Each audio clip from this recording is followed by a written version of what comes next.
Following the league-wide roster cuts on Saturday, one piece of news that is likely to set Broncos country aflame came via Mike Florio of Pro Football Talk. Demaryius Thomas, who was cut by the New England Patriots on Saturday, might be on deck for a mile-high reunion. Per Florio, the Broncos could be bringing Thomas back to town. Thomas spent his first 8.5 seasons in Denver, the team that drafted him in the first round back in 2010. Thomas, a 5-time Pro Bowl wide receiver, was traded to the Houston Texans ahead of Week 9 last season. Not long after, Thomas would suffer an Achilles tear. The Texans released him in February. 2 months later, Thomas signed with New England, but despite a strong preseason body of work, he was cut. Thomas is the Broncos' second leading receiver all-time behind only Rod Smith.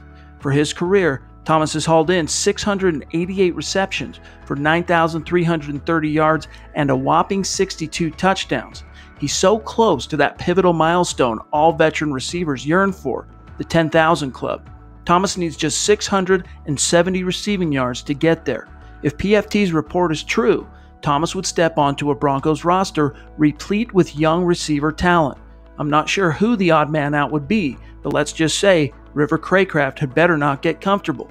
However, if Denver cut Craycraft to make room for Thomas, the team would not have a punt returner. Thomas, now 31 years old, would finally have a veteran quarterback with some wherewithal in Joe Flacco.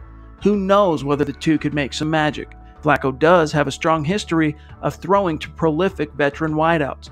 The Broncos are planning already on rekindling one former relationship with linebacker Corey Nelson coming to town soon.